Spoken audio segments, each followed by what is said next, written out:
नमस्कार दोस्तों, स्वागत है आप सभी का exam Guru tips and tricks में। मेरा नाम है सौरभ देवनाथ। दोस्तों, ये है वीडियो नंबर 68।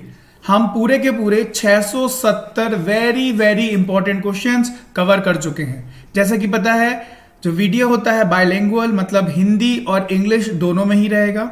इसी के साथ में वीडियो के एंड में आपके लिए होमवर्क होगा। आपको होमवर्क का आंसर कमेंट सेक्शन में लिखना है। अच्छा, कल मैंने जो है एडवांस के क्वेश्चंस दिए थे मुझे, पर आपका रिस्पांस उतना अच्छा नहीं लगा। मुझे ऐसा लगा कि शायद आप वो एडवांस के क्वेश्चन इतना मतलब शायद नहीं पसंद किए हैं। चलिए कोई बात नहीं, आज जो है हम एडवांस के क्वेश्चंस करेंगे। इक्का दुक्का जो है हम लोग एडवांस के क्वेश्चन देखेंगे। अच्छा, वीडियो अगर पसंद आए तो लाइक करिएगा और सब्सक्राइब अगर नहीं किया चैनल को तो जरूर से जरूर सब्सक्राइब करिएगा। चलिए तो वीडियो स्टार्ट करते हैं। पहला क्वेश्चन देख लेते हैं। बोल रहा है, एक दुकानदार द्वारा 8% की लाभ पर बाल्टी बेचकर अर्जित लाभ 28 रुपए अधिक है तब जब वह 8% की हानि पर बेचता है। मतलब तो बाल्टी की लागत मूल्य पता करिए। मतलब सपोज ये है कॉस्ट प्राइस, ठीक है, किसकी, बाल्टी की। अगर वो 8% लॉस और 8% प्रॉफिट -8 और +8 करे, इन दोनों का डिफरेंस कितना है, 28 रुपए है। इसका मतलब 16%, यहां से 8 और यहां से 8 मतलब 16% की वैल्यू कितनी है, 28 है। अगर 16% की वैल्यू है 28, ठीक है, तो 100% की वैल्यू क्या होगी, कॉस्ट प्राइस जो है वो 100% होता है। तो 28 डिवाइडेड बाई कितना, 16 इंटू कितना करूंगा, 100, ठीक है। तो ये हो जाएगा कितना आपका, 175, ठीक है। Option number C. समझ में आया। नेक्स्ट क्वेश्चन की तरफ बढ़ते हैं। नेक्स्ट क्वेश्चन क्या बोल रहा है, ध्यान से देखिएगा। एक आदमी 50 पैसे प्रति मीटर पर 5% के लाभ पर 50% हिस्सा बेच दिया। बिजली का तार कितना था, 500 मीटर खरीदा था उसने, ठीक है। बोला 10% हासिल करने के लिए कितने % लाभ पर वो शेष पर लेन देन करे। मतलब बोल रहा है, ध्यान दीजिएगा, 500 मीटर का एक उसके पास क्या है, एक उसके पास तार है, ठीक है। उसने उसका 50% मतलब 250 मीटर जो है और इसने कितने में खरीदा था, 50 पैसे में खरीदा था, ठीक है। तो बोल रहा है जो 250 मीटर है, 250 मीटर को 5% लाभ पर बेच दिया, ठीक है। और फिर क्या बोल रहा है, तो बाकी जो है, बाकी कितना बचा, 250 को वो कितने पर बेचेगा, जिससे जो ग्रैंड टोटल जो प्रॉफिट आएगा वो कितना का आएगा, 10% आएगा। अब ध्यान से देखिएगा, अगर मैं 500 जो है क्या मीटर है, इसको पर मीटर कितने का है, 25 कितने का, देखिए 25 पैसे मतलब 0.50, तो टोटल कितना रुपए आ गया, 250। अब देखिए इसी 250 रुपए को दो भाग में डिस्ट्रीब्यूट करना है। पहला भाग आ जाएगा कितना, 125 का, और दूसरा भाग आ जाएगा 125 का। पहले वाले का बोला है कितना, 5% प्रॉफिट पे बेचा, कितने पे, 5% लाभ पर बेचा। तो देखिए 125 का 5% प्रॉफिट मतलब ये हो गया, ठीक है। इसकी वैल्यू कितनी आ जाएगी, इसकी वैल्यू आ जाएगी 131.25, ठीक है। अब ध्यान दीजिएगा, 131.25 तो हो गया, ठीक है। अब वो बोल रहा है 10% जो है टोटल प्रॉफिट होना चाहिए था। इसका मतलब 250 का 10% प्रॉफिट मतलब 25 और मतलब 275 का कितने होना था, एक्चुअल में प्रॉफिट होना था। तो देखिए डिफरेंस कितना है इन दोनों के बीच में, इन दोनों के बीच में डिफरेंस कितना है, इन दोनों के बीच में डिफरेंस है 143.75 का डिफरेंस है, कितने का, 143.75। अब देखिए ये जो है 143.75 मुझे इससे निकाल के लाना है। देखिए तो डिफरेंस कितना आ रहा है इन दोनों के बीच में, 18.75 का कितने में से, 125 में से जब मैं इसको कन्वर्ट करूंगा तो मेरा आ जाएगा कितना, 15%। अगर मैं चाहता हूं टोटल में 10% का प्रॉफिट हो तो दूसरे वाले में मुझे कितना % प्रॉफिट करना पड़ेगा, 15%। आई होप आपको समझ में आ गया होगा। नहीं समझ में आया तो क्वेश्चन को फिर से देखिए, आप समझ आएंगे। चलिए नेक्स्ट क्वेश्चन देख लेते हैं। बड़ा इंपॉर्टेंट क्वेश्चन है, ध्यान दीजिएगा। क्वेश्चन बोल रहा है, एक समबाहु त्रिभुज जिसकी प्रत्येक का क्या है, 12 सेंटीमीटर का भाग होता है। मतलब देखिए बोल रहा है इसकी परितिजा ज्ञात करिए। बोल रहा है एक इक्विलैटरल ट्राइंगल है। इक्विलैटरल ट्राइंगल मतलब जिसकी तीनों भुजाएं क्या हो, समान हो, ठीक है। तो बोल रहा है वो कितने की है, 12 सेंटीमीटर ईच की है। तो उसका क्या निकालना, सरकम रेडियस। सरकम रेडियस मतलब इसी के जो चारों तरफ जो गोला बनेगा इसका क्या निकालना पड़ेगा, इसका रेडियस पूछ रहा है, इसका क्या, रेडियस। अगर ये होता है और अगर सपोज ये ए है साइड्स, तो क्या होता है, रेडियस का फॉर्मूला होता है क्या, रेडियस का फॉर्मूला होता है आपका a/√3। ध्यान दीजिएगा, ठीक है, याद रखिएगा, a/√3। ठीक है, चलिए, तो ये a की वैल्यू कितनी बोली है, 12 बोली है, तो पुट करता हूं फॉर्मूले में। तो सरकम रेडियस क्या होगा, ये होगा 12 डिवाइडेड बाई √3। अब 12 को मैं क्या लिख सकता हूं, 12 को लिख सकता हूं 3 × 4 डिवाइडेड बाई √3। इससे गया 1, तो यहां गया √3। तो आंसर कितना आ जाएगा, 4√3 सेंटीमीटर का क्या आ जाएगा, उसका सरकम रेडियस आ जाएगा। समझ में आया? चलिए नेक्स्ट क्वेश्चन की तरफ बढ़ते हैं। नेक्स्ट क्वेश्चन क्या बोल रहा है, ध्यान दीजिएगा। यदि किसी वृत्त की परिधि और क्षेत्रफल का संख्यात्मक मान समान है, बहुत बढ़िया, तो उसका व्यास ज्ञात करिए। तो क्या किस किस का बोला, परिधि का और क्षेत्रफल का। परिधि का क्या होता है फॉर्मूला, परिधि मतलब क्या होता है, सरकमफरेंस, है ना, सरकमफरेंस मतलब 2πr। अच्छा, क्षेत्रफल मतलब एरिया, πr²। तो पाई से गया पाई, ठीक है, 1r से गया 1r, तो r की वैल्यू आ गई 2। ठीक है, अब बोल रहा है उसका व्यास ज्ञात करना है, तो व्यास मतलब इसका डबल, तो तो डायमीटर कितना जाएगा, 4। ठीक है, आ गया 4, तो ऑप्शन नंबर 3 समझ में आया। नेक्स्ट क्वेश्चन की तरफ बढ़ते हैं। नेक्स्ट क्वेश्चन, वीडियो अगर पसंद आ रहा है तो वीडियो को क्या करना है, लाइक करना है, और क्या करना है, शेयर करना है। चलिए, बोल रहा है find the area of the hexagon. ठीक है, षटकोण, ठीक है, का क्षेत्रफल ज्ञात करिए जिसकी भुजा क्या है, 4 मीटर की है। अच्छा, देखिए, इसका एक फॉर्मूला होता है एरिया षटकोण का, होता है 6√3/4a²।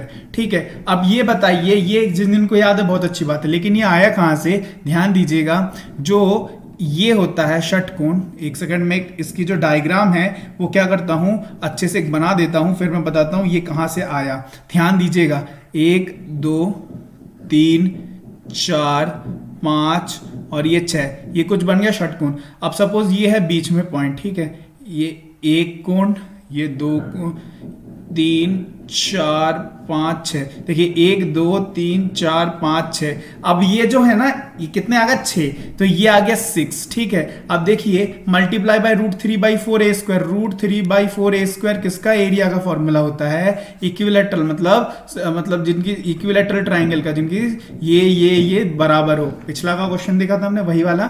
ठीक है, तो देखिए यहां पर ये कितने आ गए, 1 2 3 4 5 6, इसलिए 6 से मल्टीप्लाई कर देते हैं। इसी के बाद फिर हम क्या करते हैं, काटा पीटी करके यहाँ 3 यहाँ पे 2 लिख देते हैं, तो फॉर्मूला बन जाता है 3√3 डिवाइडेड बाई 2a²। समझ में आया ये कहां से आया? चलिए, इसका क्या पूछ रहा है, इसका एरिया पूछ रहा है, तो 6√3/4a² बोला है, मतलब 4 × 4। समझ में आया, 4 से 1 गया, ये आ गया कितना, 24√3² सेंटीमीटर स्क्वायर। ठीक है, समझ में आया, तो ऑप्शन नंबर बी समझ में आ गया। नेक्स्ट क्वेश्चन की तरफ बढ़ते हैं। नेक्स्ट क्वेश्चन क्या बोल रहा है, ध्यान दीजिएगा। बोल रहा है कि 25 सेंटीमीटर का एक तार है, ठीक है, उसको सर्कल के चाप में बदला जाता है, जिसका कोण जो है केंद्र से 75 डिग्री है। वृत्त की त्रिज्या ज्ञात करिए। मतलब क्या बोल रहा है, ये एक मेरे पास क्या है, सर्कल है। क्या है, सर्कल है। इसको मैंने क्या किया, यहां से ऐसा आर्क बना दिया। इस आर्क की जो लेंथ है वो कितनी है, 25 सेंटीमीटर, है ना। इस चाप की जो लेंथ है वो क्या है, 25 सेंटीमीटर। यहां पे मुझसे बोला गया ये क्या है, 75 डिग्री बन रहा है बीच में, तो मुझसे पूछ रहा है ये रेडियस पता करो। अच्छा, चाप का फॉर्मूला क्या होता है, आर्क का फॉर्मूला क्या होता है, θ/360 × 2πr, यही होता है ना। चलिए, अब इसी की जो वैल्यू है, इसी की वैल्यू दी गई है कितनी, 25 दी गई है ना। इसी की तो वैल्यू 25 दी गई है। मुझे क्या पता करना है, रेडियस r पता करना है। तो देखते हैं थीटा कितना दिया है, 75, तो 75/360 × 2 × pi × r is equal to क्या, 25। तो r की वैल्यू क्या निकल के आ जाएगी, r की वैल्यू निकालने के लिए 25 इंटू 360 डिवाइडेड बाई कितना, 150 और मल्टीप्लाई बाई पाई। समझ में आया, इससे गया ये, तो ये कितने जा गया, 6 जा, और ये गया 6, तो 60, तो ये कितने बार हो गया, 60। आर की वैल्यू कितनी आ गई, 60/पाई। ऑप्शन है option number B. Next question की तरफ बढ़ते हैं। नेक्स्ट क्वेश्चन क्या बोल रहा है, कैपिटल एजुकेशन प्राइवेट लिमिटेड ने क्या किया, एक प्लॉट खरीदा। ठीक है, कौन सा प्लॉट था, सर्कुलर लैंड का था, मतलब गोलाकार था। बोल रहा है कितने में खरीदा, 1 10 100,000 10,000 लाख, 1,58,400। ठीक है, सब बोल दिया ना, हिंदी और इंग्लिश, चलिए कोई बात नहीं। With the rate of rupees 1400 per metre square then find the radius of the plot. अच्छा, बोल रहा है इतने रुपए में खरीदा और पर मतलब पर मीटर स्क्वायर कितना है, इतना है, तो मुझे पता चल जाएगा कितने मीटर का है। अगर मैं डिवाइड करूंगा तो देखते हैं कितने मीटर का है पहले, ठीक है। प्लॉट तो 158400 डिवाइडेड बाई 1400, जब मैं काटा तो मुझे पता चल गया कि 1584 डिवाइडेड बाई 14 क्या है, इतना क्या है, प्लॉट है। अब वो मुझे क्या बोल रहा है, अब वो मुझे बोल रहा है कि क्या निकालो, उसकी त्रिज्या निकालो। अच्छा, ये तो ये आ गया, ठीक है, क्या आ गया, ये मीटर आ गया है ना, इतना मीटर क्या है, प्लॉट है। अच्छा, ये क्या है, सर्कुलर है, सर्कुलर है मतलब क्या, पाई आर स्क्वायर, इसी की तो वैल्यू है ये, है ना। और मुझे क्या बोल रहा है, त्रिज्या मतलब आर की वैल्यू पता करो, तो पाई को नीचे पहुंचा देता हूं, तो 1584 डिवाइडेड बाई 14 इंटू यहाँ 22 सात हो जाता है, तो यहाँ ऊपर जाएगा तो 7/22 हो जाएगा। इससे क्या, ये बचा 22, 44 बार काटेंगे तो हो जाएगा 36। आर स्क्वायर की वैल्यू अगर 36 है तो आर की वैल्यू क्या निकल के आ जाएगी, 6 मीटर। Option number B. समझ में आया। नेक्स्ट क्वेश्चन की तरफ बढ़ते हैं। नेक्स्ट क्वेश्चन ध्यान से देखिए, बड़ा प्यारा सा क्वेश्चन है, इसमें बहुत सारे लोग कंफ्यूज होते हैं, ध्यान दीजिएगा। बोल रहा है यदि दो घेरे का क्षेत्र, घेरा मतलब area of the two circles ले लो, दो सर्कल का क्या है, एरिया है, वो किस रेशियो में है, 4:9 में है। तो बोल रहा है find the ratio of their circumference, मतलब उनकी परिधि का अनुपात ज्ञात करिए। ध्यान दीजिएगा, एरिया क्या होता है, पाई आर स्क्वायर R1 का square divided by pi R2 का स्क्वायर, दो का रेशियो बोल रहा है। इसका रेशियो क्या बोला है, 4:9 बोला है, यही तो बोला है ना। देखिए पाई से पाई गया, इसका मतलब R1 का स्क्वायर इस टू R2 का स्क्वायर, यही तो है 4:9। अच्छा, और R1:R2 क्या होगा, 2:3 होगा। ठीक है, अब देखिए परिधि का अनुपात पूछता है। परिधि मतलब क्या होता है, 2 पाई R1 और डिवाइडेड बाई 2 पाई R2, 2 पाई गया तो R1:R2 पूछ रहा, तो R1:R2 क्या आ जाएगा, 2:3। So option number A. समझ में आया। नेक्स्ट क्वेश्चन की तरफ बढ़ते हैं। नेक्स्ट क्वेश्चन क्या बोल रहा है, एक तार सर्कल में बनता है जिसकी त्रिज्या 42 मीटर है, ठीक है, और अब वह वर्ग बनता है। फिर वर्ग की विकर्ण बताइए। अच्छा, एक तार था जो क्या सर्कल के फॉर्म में बना दिया गया। एक मेरे पास सपोज ये एक तार था, इसका क्या बना दिया, एक सर्कल के फॉर्म में बन गया, तो मतलब ये क्या हो गया, ये बन गया। ठीक है, और उसका रेडियस कितना निकल गया, 42। तो मुझे अगर मैं इसका सरकमफरेंस निकालूंगा, परिधि निकालूंगा, तो तार की लंबाई मुझे पता चल जाएगी। तो क्या होता है, 2 पाई आर, 2 पाई आर होता है, तो 2 इंटू 22/7 इंटू आर मतलब है कितना, 42। तो ये कितना हो गया, 6। इसका मतलब ये कितना हो जाएगा, 12 इंटू 22, 12 इंटू 22 मतलब कितना हो जाएगा, ये आपका आ जाएगा 240 और 24 मतलब 264 आ गया। अच्छा, 264 क्या आ गया, टोटल लेंथ आ गया, है ना, टोटल लेंथ आ गया। अब इसका क्या बना दिया इन लोगों ने, वर्ग बना दिया। वर्ग बना दिया मतलब उसके क्या, चार हिस्से तो सेम होंगे, चारों साइड सेम होंगे। मतलब अगर मैं 264 को डिवाइडेड बाई 4 करूं तो एक साइड की लेंथ मुझे निकल के आ जाएगी। समझ में आ रहा है कि नहीं आ रहा है। तो एक साइड की तो 4 छक्के 24, 2 और 4 तो 66 जो है एक साइड की वैल्यू है ना, 66 जो है एक साइड की वैल्यू है। अब बोल रहा विकर्ण निकालो। आपको पता है अगर मैं इसका विकर्ण निकालता हूं तो क्या आता है, a√2, यही होता है। a की वैल्यू 66 है, तो कितनी आ जाएगी विकर्ण, 66√2। ऑप्शन नंबर 3 समझ में आ गया। आज के आखिरी क्वेश्चन की तरफ बढ़ते हैं। ध्यान से देखिएगा, बड़ा प्यारा सा क्वेश्चन है। बोल रहा है, एक एक शब्द बहुत इंपॉर्टेंट है। एक बैंक प्रति आधे वर्ष 10% चक्रवर्ती, आधा वर्ष बोला, ध्यान दीजिएगा, चक्रवर्ती ब्याज प्रदान करता है। वह ग्राहक साल की 1 जनवरी और 1 जुलाई को, एक सेकेंड, ये क्या हो गया, हाँ, 1 जनवरी और 1 जुलाई को प्रत्येक को है ना 5,200 रुपए जमा करता है। वर्ष के अंत में वह ब्याज के माध्यम से क्या लाभ, उसका मतलब कितना उसका राशि मिलेगा, है ना, क्या, ब्याज का, किसका, ब्याज का। ध्यान दीजिएगा, ब्याज पूछा है ना, अमाउंट नहीं पूछा है ना, इंटरेस्ट पूछा है।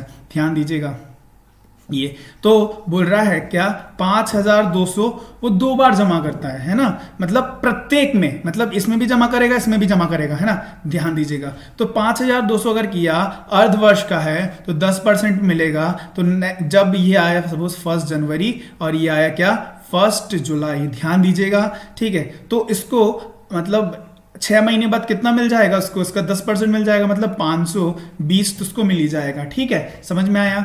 अच्छा, अब उसके पास कितना टोटल हो गया, पहले तो इतना पैसा था ही, इसने क्या किया, पैसा तो ये जो 5200 था इसने बाहर नहीं निकाला, ये तो वहीं का वहीं रह गया, ठीक है। अच्छा, उसके बाद किया ये जो पैसा है ये भी पैसा मिल गया, है ना, लेकिन क्या हुआ, उसने फिर से 1 जुलाई को 5200 रुपए और जमा किए। अब इसका भी तो उसको इंटरेस्ट मिलेगा ना, इन सबका टोटल का, इन सबको मैं जब जोड़ूंगा तो ये कितना होता है, ये होता है 10,920। अब इसका 10% मिलेगा, मतलब 1092 और मिल जाएगा। इसका मतलब टोटल कितना मिलेगा, 1092 प्लस 520। जब मैं इसको जोड़ूंगा 2 11 6 1 1612 है ऑप्शन नंबर बी। समझ में आ गया। आज के पूरे 10 क्वेश्चन, आज का होमवर्क का क्वेश्चन देख लीजिए, ये होमवर्क का क्वेश्चन है, पढ़िए से स्क्रीनशॉट खींच लीजिए और क्या करना है आपको, आंसर जो है आपको कमेंट सेक्शन में लिख के देना है। आई होप आपको वीडियो पूरा समझ में आ गया होगा। वीडियो समझ में आया तो वीडियो को लाइक जरूर करिएगा, चैनल को सब्सक्राइब नहीं किया तो चैनल को जल्दी सब्सक्राइब कर लीजिएगा। मिलता है आपसे नेक्स्ट वीडियो में इसी उम्मीद के साथ कि वीडियो आपको अच्छा लगा होगा। तब तक के लिए bye bye and have a nice day.